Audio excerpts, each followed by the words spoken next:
তিন ম্যাচের টি-20 সিরিজের প্রথম ম্যাচে ওয়েস্ট ইন্ডিজ করেছে ১৬৫। ওভার প্রতি ৮ রানের বেশি তোলা ইনিংসে রিশাদ এবং দুই পেসারের উপর বেশ ভালোই চড়াও হয়েছিল উইন্ডিজ ব্যাটাররা, কিন্তু নাসুম আহমেদ ছিলেন সুপার ইকোনমিক্যাল। এদিন ৪ ওভার বোলিং করে কোনো উইকেট না পেলেও দিয়েছেন মাত্র ১৫ রান, করেছেন ১৪টা ডট বল, ৪ ওভারে খেয়েছেন মাত্র একটা ছক্কা। ভাববেন না শুধু এ ম্যাচেই কিপ্টে ছিলেন নাসুম। এবছর ৯ ইনিংসে বোলিং করে ৫.৭২ ইকোনমি রেট বজায় রেখেছেন।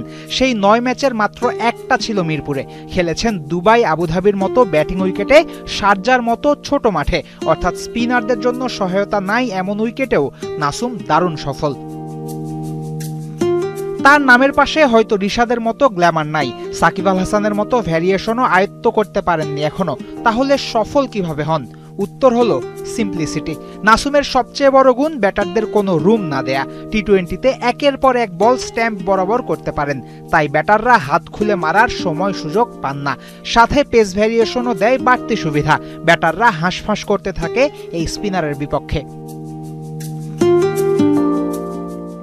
নাসুম আহমেদ টি-20 ক্যারিয়ারে ৪৫ ম্যাচ খেলে পেয়েছেন ৪৬টা উইকেট।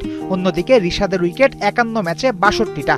নাসুম বেশি উইকেট পান না, এটা হতে পারে একটা তর্কের বিষয়, কিন্তু সেই তর্কের বিপক্ষে যুক্তি আছে যথেষ্ট।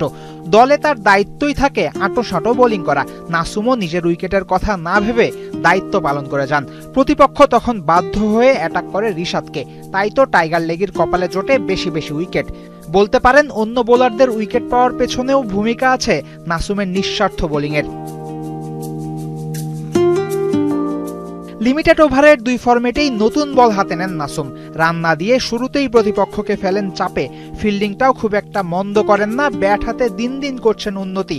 সব দিক বিবেচনায় একজন ইউটিলিটি ক্রিকেটারের সব গুণ নাসুমের আছে। চুপচাপ দলের হয়ে ভূমিকা রাখা এই ক্রিকেটার সেই তুলনায় আলোচিত হন কমই। বলতে পারেন নতুন যুগের সাইলেন্ট কিলার বাংলাদেশের নাসুম আহমেদ।